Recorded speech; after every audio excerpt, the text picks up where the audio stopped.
Okay. Let's make this official and begin.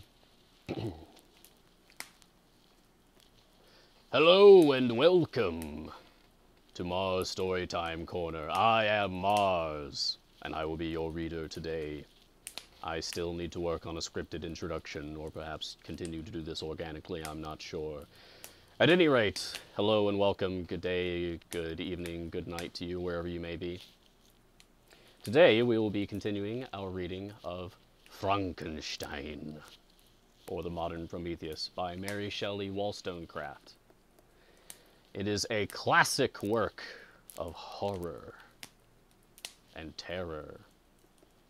Very fitting for the month of October, I think, over here on the Spooky Time Corner reading stream.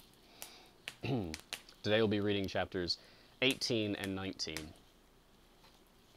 And this text is Frankenstein, annotated for scientists, engineers, and creators of all kinds, published by the MIT Press.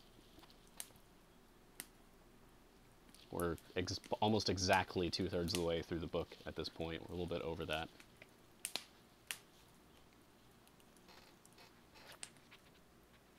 Oh, interesting.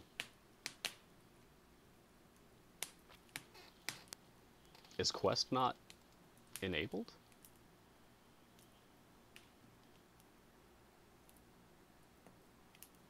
It should be.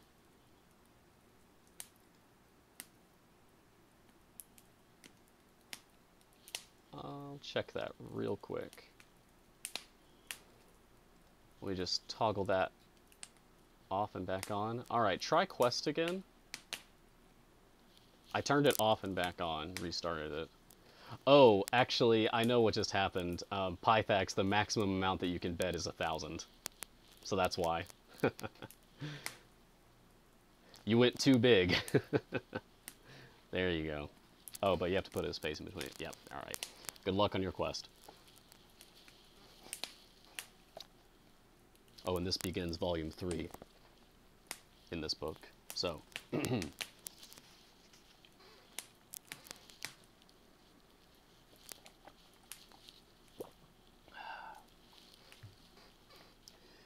Chapter 19. Nope, 18. Chapter 18. Day after day, week after week, passed away on my return to Geneva, and I could not collect the courage to recommence my work. I feared the vengeance of the disappointed fiend, yet I was unable to overcome my repugnance to the task which was enjoined me. I found that I could not compose a female. I could not compose a female? Oh, right, because he's building a mate for the creature, a female. I found that I could not compose a female without again devoting several months to profound study and laborious disquisition. I had heard of some discoveries having been made by an English philosopher, the knowledge of which was material to my success, and I sometimes thought of obtaining my father's consent to visit England for this purpose, but I clung to every pretense of delay, and could not resolve to interrupt my returning tranquillity. My health, which had hitherto declined, was now much restored, and my spirits, when unchecked by the memory of my unhappy promise, rose proportionably. My father saw this change with pleasure, and he turned his thoughts toward the best method of eradicating the remains of my melancholy, which every now and then would return by fits, and with a devouring blackness overcast the approaching sunshine. At these moments I took refuge in the most perfect solitude.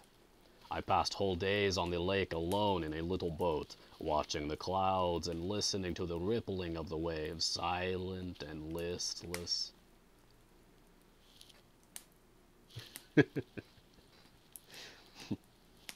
But the fresh air and bright sun seldom failed to restore me to some degree of composure, and on my return I met the salutations of my friends with a readier smile and a more cheerful heart. It was after my return from one of these rambles that my father, calling me aside, thus addressed me. I am happy to remark, my dear son, that you have resumed your former pleasures and seem to be returning to yourself. And yet you are still unhappy and still avoid our society. For some time I was lost in conjecture as to the cause of this.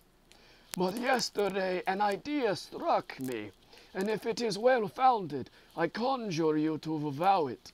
Reserve on such a point would be not only useless, but draw down treble misery on us all.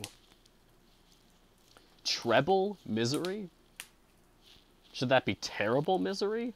It says treble misery. Treble misery.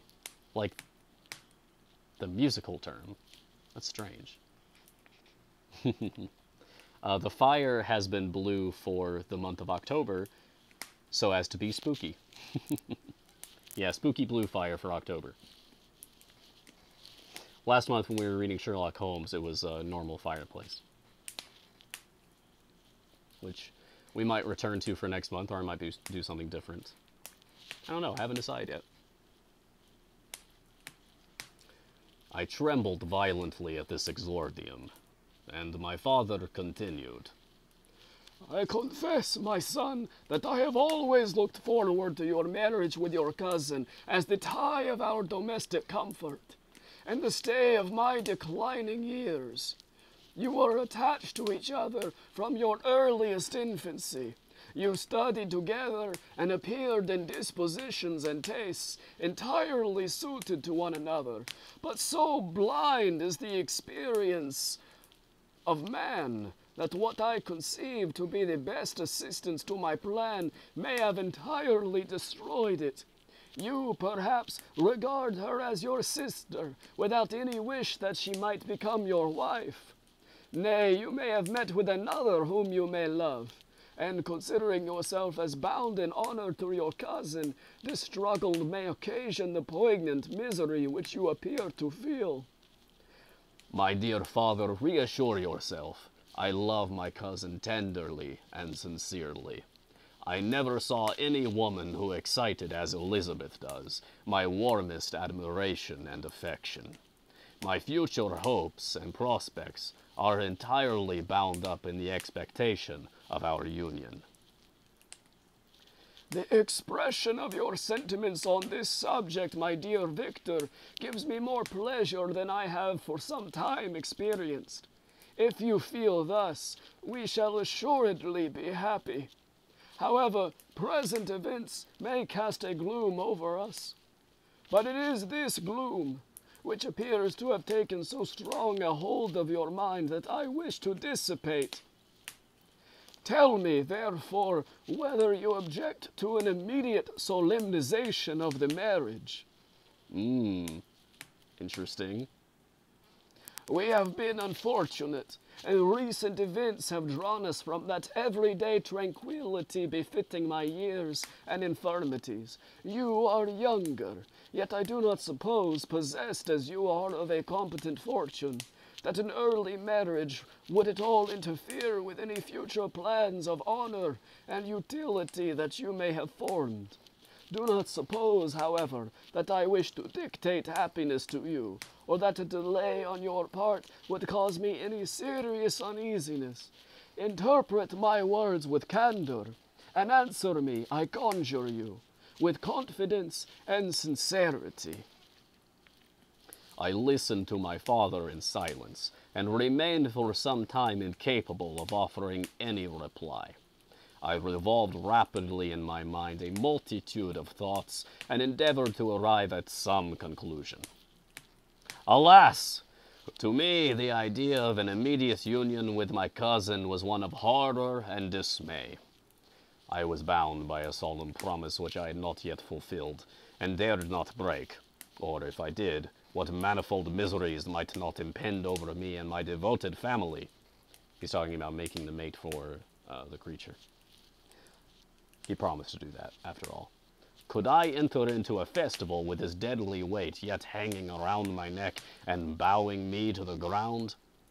I must perform my engagement and let the monster depart with his mate. There you go.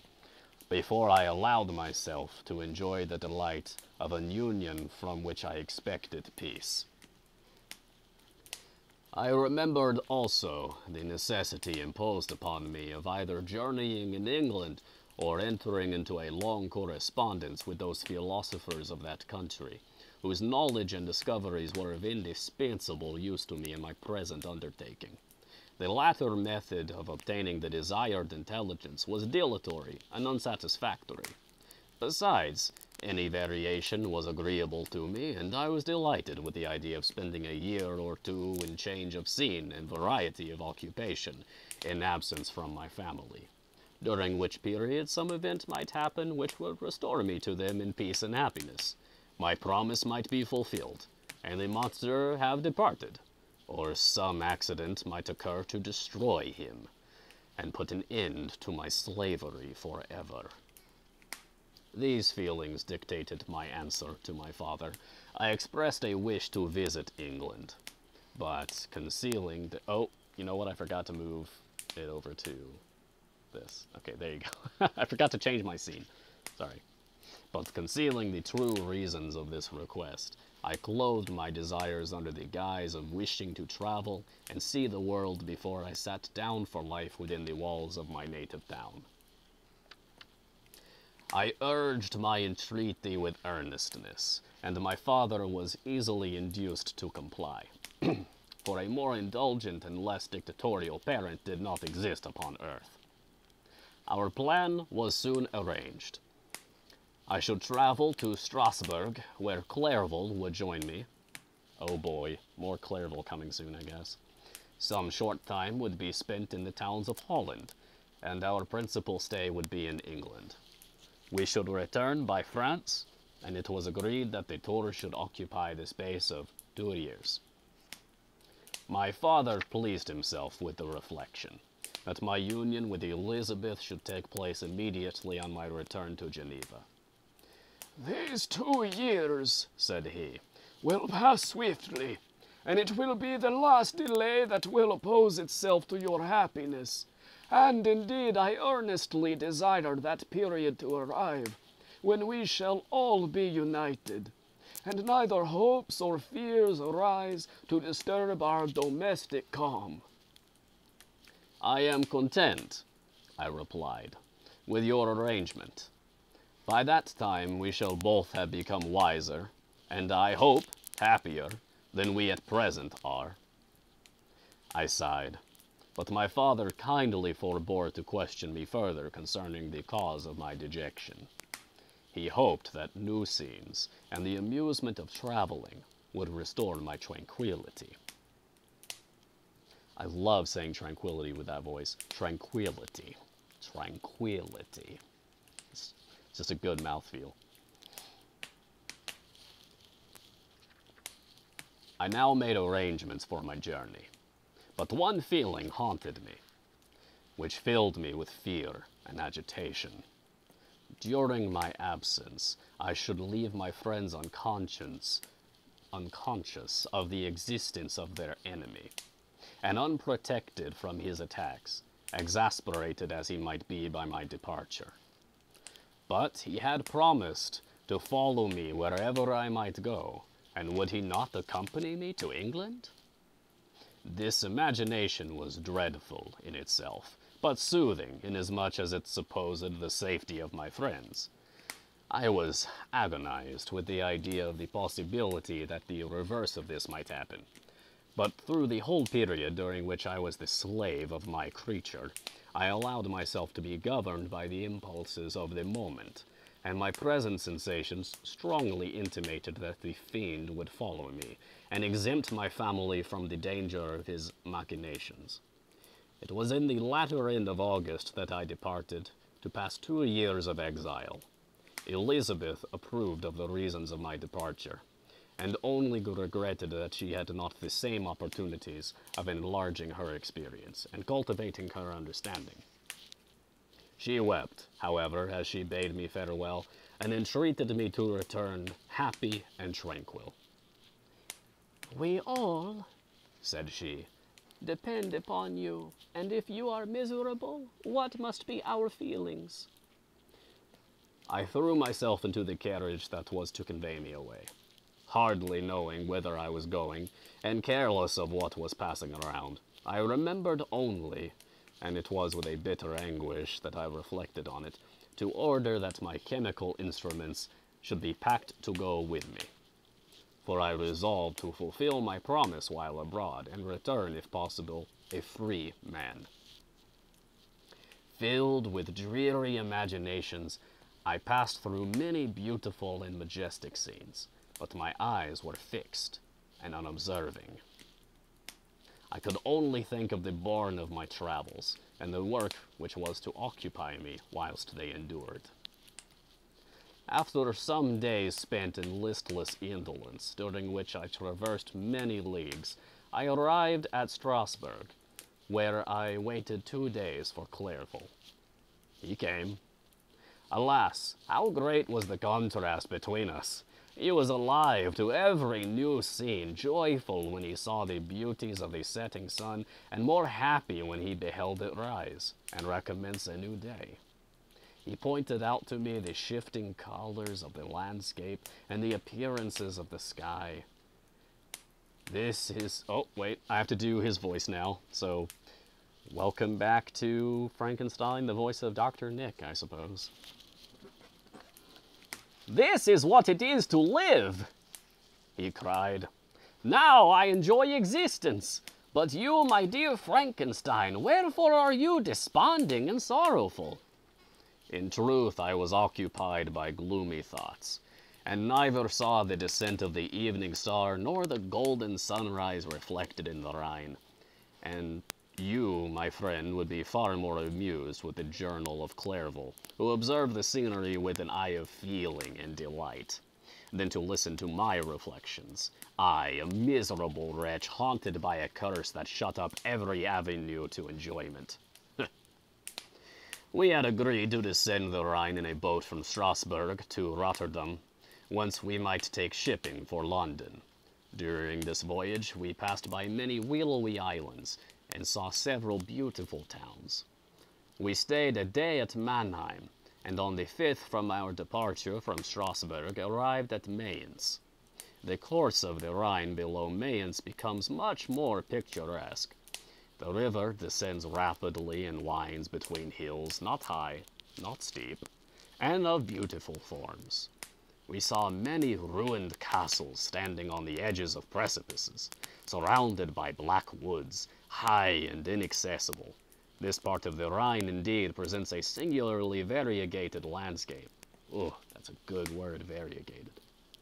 In one spot you view rugged hills, ruined castles overlooking tremendous precipices, with the dark Rhine rushing beneath, and on the sudden turn of a promontory, flourishing vineyards with green sloping banks and a meandering river, and populous towns occupy the scene. We traveled at the time of the vintage, and heard the song of the laborers as we glided down the stream. Even I, depressed in mind, and my spirits continually agitated by gloomy feelings, even I was pleased. I lay at the bottom of the boat, and as I gazed on the cloudless blue sky, I seemed to drink in a tranquility to which I had long been a stranger. And if these were my sensations, who can describe those of Henry? That would be Clerval. He felt as if he had been transported to fairyland, and enjoyed a happiness seldom tasted by man. "I have seen," he said, "the most beautiful scenes of my own country. I have visited the lakes of Lucerne and Uri, where the snowy mountains descend almost perpendicularly to the water, casting black and impenetrable shades, which would cause a gloomy and mournful appearance, were it not for the most verdant islands that relieve the eye by their gay appearance. I have seen this lake agitated by a tempest, when the wind tore up whirlwinds of water, and gave you an idea of what the waterspouts must be on the great ocean. and the waves dash with fury the base of the mountain, where the priest and his mistress were overwhelmed by an avalanche, and where their dying voices are still said to be heard amid the pauses of the nightly wind. I have seen the mountains of La Valais and the Pays de Vaud, but this country, Victor, pleases me more than all those wonders. The mountains of Switzerland are more majestic and strange, but there is a charm in the banks of this divine river that I never before saw equaled. Look at that castle which overhangs yon precipice, and that also on the island, almost concealed amongst the foliage of those lovely trees. And now that group of laborers coming from among their vines, and that village half hid in the recess of the mountain. Oh, surely the spirit that inhabits and guards this place has a soul more in harmony with man than those who pile the glacier or retire to the inaccessible peaks of the mountains of our own country. Clerval, beloved friend, even now it delights me to record your words and to dwell on the praise of which you are so eminently deserving. He was a being formed in the very poetry of nature. His wild and enthusiastic imagination was chastened by the sensibility of his heart. His soul overflowed with ardent affections, there's that word again, and his friendship was of that devoted and wondrous nature that the worldly minded teach us to look for only in the imagination. But even human sympathies were not sufficient to satisfy his eager mind. The scenery of external nature, which others regard only with admiration, he loved with ardor. There's that other word. And now there is a selection, some prose from Wordsworth's Tintern Abbey. I'll read this in the voice of Mary Shelley, as she's the one who included it. The sounding cataract haunted him like a passion, the tall rock, the mountain, and the deep and gloomy wood. Their colors and their forms were then to him an appetite, a feeling, and a love that had no need of a remoter charm, by thought supplied, or any interest unborrowed from the eye. And where does he now exist? Is this gentle and lovely being lost forever? Has this mind so replete with ideas, imaginations fanciful and magnificent, which formed a world whose existence depended on the life of its creator, has this mind perished? Does it now only exist in my memory? No, it is not thus. Your form, so divinely wrought and beaming with beauty, has decayed, but your spirit still visits and consoles your unhappy friend. I think Victor Frankenstein just foreshadowed that Henry Clerval dies by the end of the story.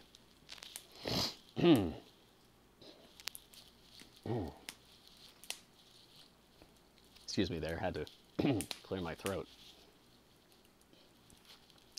Pardon this gush of sorrow. These ineffectual words are but a slight tribute to the unexampled worth of Henry, but they soothe my heart, overflowing with the anguish which his remembrance creates. I will proceed with my tale. Beyond Cologne, we descended to the plains of Holland, and we resolved to post the remainder of our way. For the wind was contrary, and the stream of the river was too gentle to aid us. They're all dead by now. It's an old book. Yes, you are technically correct, Blue Kobold, although they also technically never lived, since it's fiction. If we're being pedantic here. Our journey here lost the interest arising from beautiful scenery, but we arrived in a few days at Rotterdam, whence we proceeded by sea to England. It was on a clear morning in the latter days of September that I first saw the white cliffs of Britain. The banks of the Thames presented a new scene. They were flat but fertile, and almost every town was marked by the remembrance of some story. We saw Tilbury Fort and remembered the Spanish Armada, Gravesend, Woolwich, and Greenwich, places which I had heard of even in my country. At length, we saw the numerous steeples of London, St. Paul's towering above all, and the tower famed in English history. That is the end of the chapter. What? This isn't real? Yeah, in a way they never die, since, classic literature. I heard once, when I was studying in my religious studies, that, was it in Judaism, maybe? Something Abrahamic, I think. That, you die twice.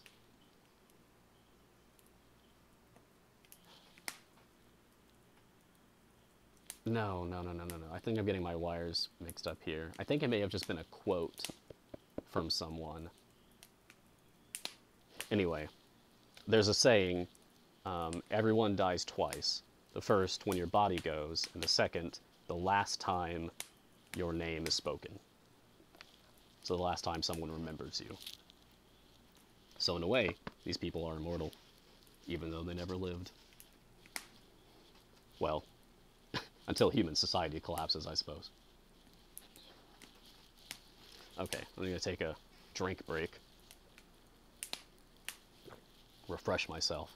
It is so nice being back to reading other characters' voices.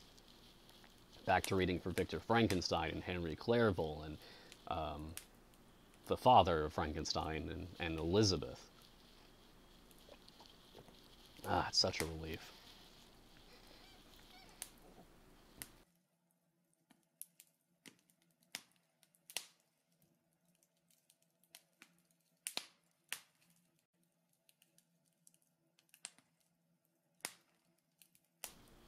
Had to clear my throat there, is why I muted myself. Ah, Araxia. You die twice. You die once when you do die, but the second time you die is when your name is spoken. Is that the quote? Nice. Thank you very much for posting that in there. I'm glad I'm not the only person who's heard of this. Thank you, Araxia, and welcome, by the way. I hope you're enjoying the story so far.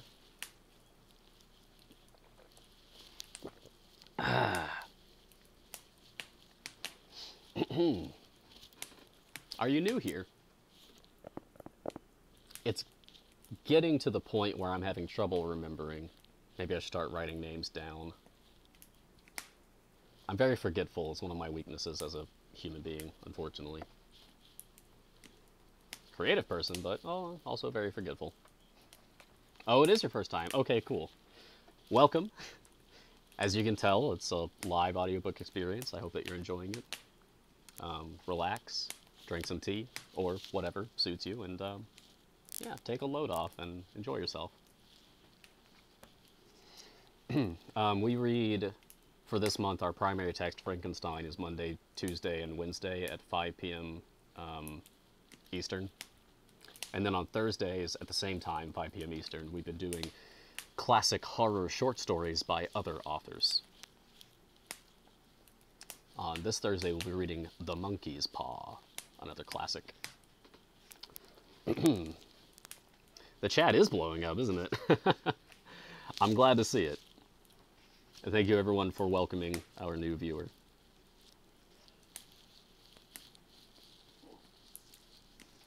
Chapter 19. London was our present point of rest. We determined to remain several months in this wonderful and celebrated city. Yeah, shout out to London. We have at least a couple of Englanders who visit the chat. Clerval desired the intercourse of the men of genius and talent who flourished at this time, but this was with me a secondary object. I was principally occupied with the means of obtaining the information necessary for the completion of my promise, and quickly availed myself of the letters of the introduction that I had brought with me, addressed to the most distinguished natural philosophers. Oh, you're an Englander too? Nice. That's cool. Yeah, well, you're among friends then. There's several of you in here. Not me, though. I'm American, unfortunately. If this journey had taken place during my days of study and happiness, it would have afforded me inexpressible pleasure. But a blight had come over my existence, and I only visited these people for the sake of the information they might give me on the subject in which my interest was so terribly profound. Company was irksome to me. When alone, I could fill my mind with the sights of heaven and earth. The voice of Henry soothed me, and I could thus cheat myself into a transitory peace.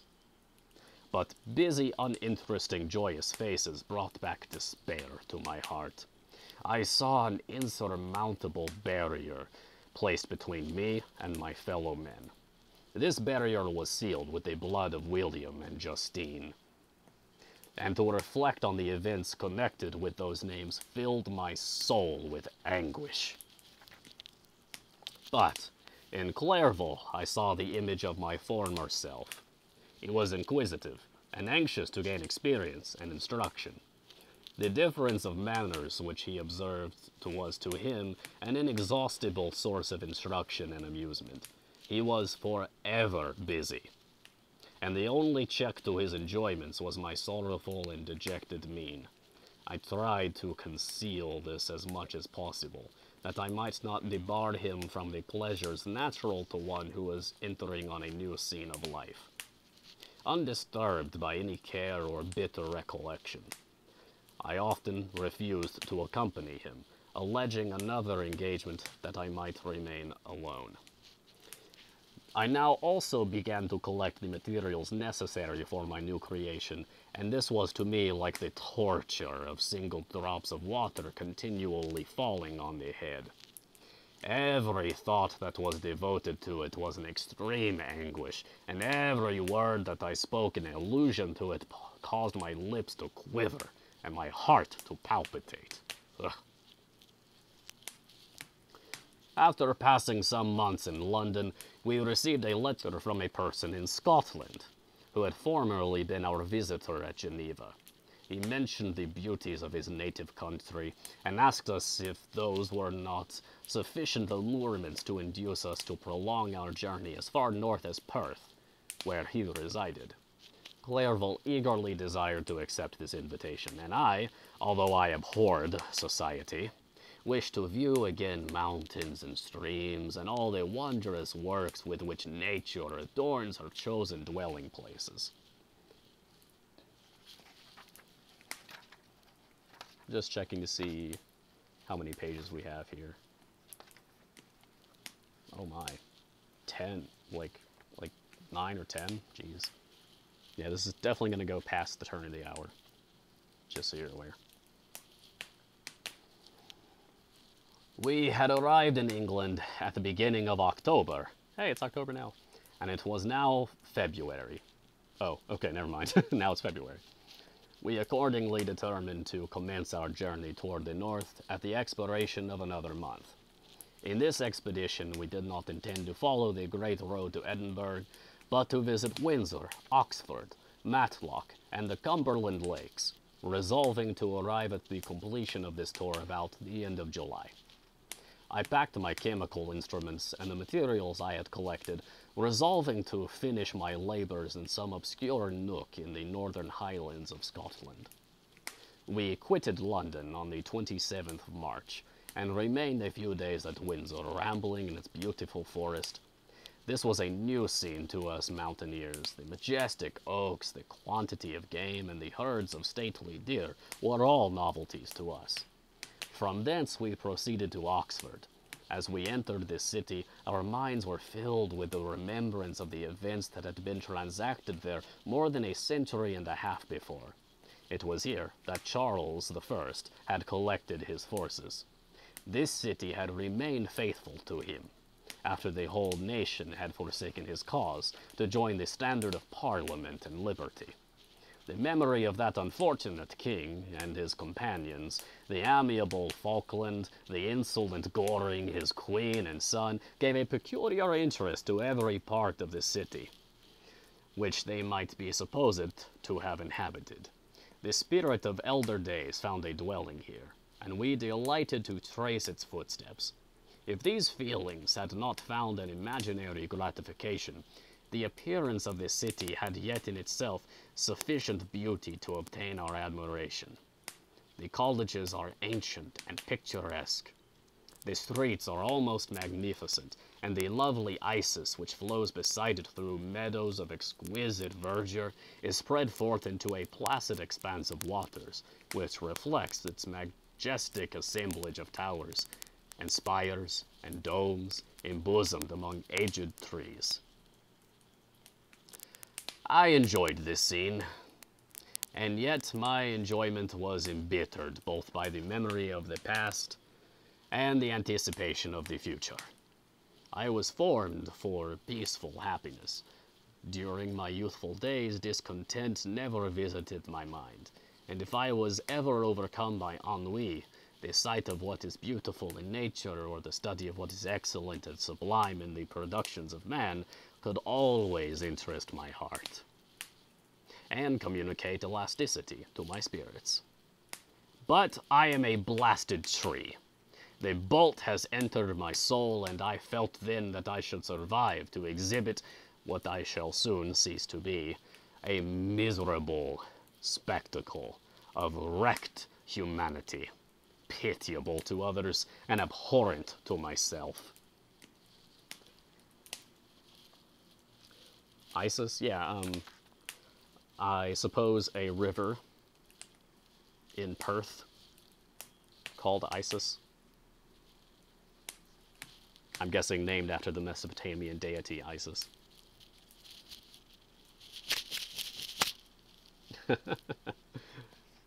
Cool. Another quest. Good for you, Blue Kobold. We passed a considerable period at Oxford, rambling among its environs and endeavoring to identify every spot which might relate to the most animating epoch of English history. Our little voyages of discovery were often prolonged by the successive objects that presented themselves. We visited the tomb of the illustrious Hampden, and the field on which that patriot fell.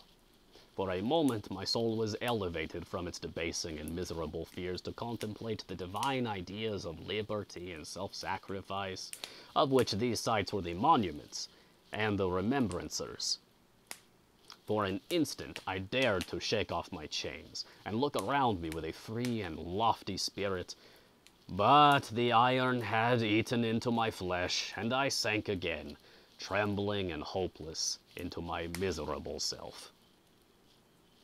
We left Oxford with regret, and proceeded to Matlock, which was our next place of rest. The country in the neighborhood of this village resembled, to a greater degree, the scenery of Switzerland, but everything is on a lower scale, and the green hills want the crown of distant white Alps, which always attend on the piney mountains of my native country. We visited the wondrous cave and the little cabinets of natural history, where the curiosities are disposed in the same manner as in the collections at Servox and Chamonix. The latter name made me tremble when pronounced by Henry, and I hastened to quit Matlock, with which that terrible scene was thus associated. From Derby, still journeying northward, we passed 2 months in Cumberland and Westmoreland. I could now almost fancy myself among the Swiss mountains. The little patches of snow which yet lingered on the northern sides of the mountains, the lakes, and the dashing of the rocky streams were all familiar and dear sights to me. Here also we made some acquaintances, who almost contrived to cheat me into happiness. The delight of Clerval was proportionably greater than mine. His mind expanded in the company of men of talent, and he found in his own nature greater capacities and resources than he could have imagined himself to have possessed while he associated with his inferiors. "I could pass my life here," he said to me, "and among these mountains I should scarcely regret Switzerland and the Rhine." But he found that a traveler's life is one that includes much pain amid its enjoyments. His feelings are forever on the stretch, and when he begins to sink into repose, he finds himself obliged to quit that on which he rests in pleasure for something new, which again engages his attention, and which also he forsakes for other novelties. So he gets bored quickly and moves on to the next thing, is what he's saying about Clairville. We had scarcely visited the various lakes of Cumberland and Westmoreland and conceived an affection for some of the inhabitants when the period of our appointment with our Scotch friend approached, and we left them to travel on. For my own part, I was not sorry. I had now neglected my promise for some time, and I feared the effects of the demon's disappointment. He might remain in Switzerland and wreak his vengeance on my relatives. This idea pursued me, and tormented me at every moment from which I might otherwise have snatched repose and peace. I waited for my letters with feverish impatience. If they were delayed, I was miserable, and overcome by 1,000 fears, and when they arrived and I saw the superscription of Elizabeth or my father, I hardly dared to read and ascertain my fate. Sometimes I thought that the fiend followed me, and might expedite my remissness by murdering my companion. When these thoughts possessed me, I would not quit Henry for a moment, but followed him as his shadow to protect him from the fancied rage of his destroyer. I felt as if I had committed some great crime, the consciousness of which haunted me. I was guiltless, yeah, right. But I had indeed drawn down a horrible curse upon my head, as mortal as that of crime. Okay, that's good enough, I guess. I visited Edinburgh with languid eyes and mind, and yet that city might have interested the most unfortunate being.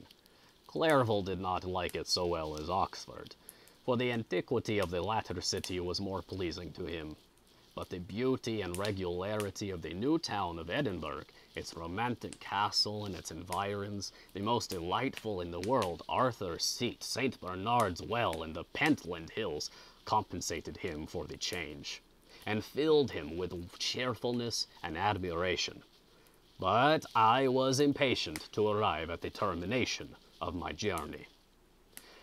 We left Edinburgh in a week, passing through Cupar, St. Andrews, and along the banks of the Tay to Perth, where our friend expected us. But I was in no mood to laugh and talk with strangers, or enter into their feelings or plans with the good humor expected from a guest, and accordingly I told Clairville that I wished to make the tour of Scotland alone. "Do you," said I, "enjoy yourself, and let this be our rendezvous. I may be absent a month or two, but do not interfere with my motions, I entreat you. Leave me to peace and solitude for a short time, and when I return, I hope it will be with a lighter heart, more congenial to your own temper." Henry wished to dissuade me, but seeing me bent on this plan, ceased to remonstrate. He entreated me to write often. "I had rather be with you," he said, "in your solitary rambles than with these Scotch people, whom I do not know. Hasten then, my dear friend, to return, that I may again feel myself somewhat at home, which I cannot do in your absence." Having parted from my friend, I determined to visit some remote spot of Scotland, and finish my work in solitude. I did not doubt but that the monster followed me, and would discover himself to me when I should have finished, that he might receive his companion. Can you take a drink? I'm almost out of water. I might have to get another cup.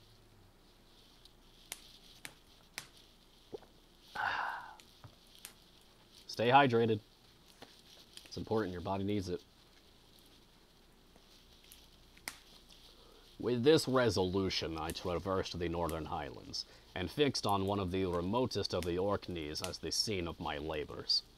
It was a place fitted for such a work, being hardly more than a rock, whose high sides were continually beaten upon by the waves. The soil was barren, scarcely affording pasture for a few miserable cows, and oatmeal for its inhabitants, which consisted of 5 persons, whose gaunt and scraggy limbs gave tokens of their miserable fare. Vegetables and bread, when they indulged in such luxuries, and even fresh water, was to be procured from the mainland, which was about 5 miles distant. On the whole island there were but 3 miserable huts, and one of these was vacant when I arrived. This I hired. It contained but 2 rooms, and these exhibited all the squalidness of the most miserable penury. The thatch had fallen in, the walls were unplastered, and the door was off its hinges. I ordered it to be repaired, bought some furniture, and took possession. An incident which would, doubtless, have occasioned some surprise, but not all the senses of the cottagers been benumbed by want and squalid poverty. As it was, I lived ungazed at and unmolested, hardly thanked for the pittance of food and clothes which I gave. So much does suffering blunt even the coarsest sensations of men. Oh, actually, we're almost done. I miscounted earlier. This is the last page. In this retreat, I devoted the morning to labor. But in the evening, when the weather permitted, I walked on the stony beach of the sea to listen to the waves as they roared and dashed at my feet. It was a monotonous yet ever-changing scene. I thought of Switzerland. It was far different from this desolate and appalling landscape. Its hills are covered with vines, and its cottages are scattered thickly in the plains. Its fair lakes reflect a blue and gentle sky, and when troubled by the winds, their tumult is but as the play of a lively infant when compared to the roarings of the giant ocean. In this manner, I distributed my occupations when I first arrived, but as I proceeded in my labor, it became every day more horrible and irksome to me. Sometimes I could not prevail on myself to enter my laboratory for several days, and at other times I toiled day and night in order to complete my work. It was indeed a filthy process in which I was engaged. During my first experiment, a kind of enthusiastic frenzy had blinded me to the horror of my employment. My mind was intently fixed on the sequel of my labor, and my eyes were shut to the horror of my proceedings. But now I went to it in cold blood, and my heart often sickened at the work of my hands. Thus situated, employed in the most detestable occupation, immersed in a solitude where nothing could for an instant call my attention from the actual scene in which I was engaged, my spirits became unequal. I grew restless and nervous. Every moment I feared to meet my persecutor. Sometimes I sat with my eyes fixed on the ground, fearing to raise them, lest they should encounter the object which I so much dreaded to behold. I feared to wander from the sight of my fellow creatures, lest when alone he should come to claim his companion. In the meantime I worked on, and my labor was already considerably advanced.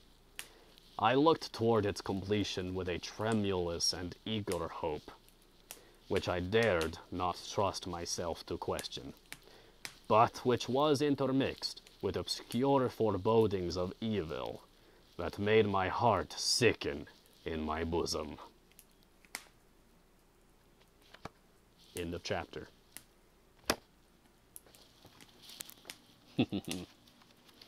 So I hope you all enjoyed that. This has been Frankenstein, or the Modern Prometheus, by Mary Shelley Wollstonecraft.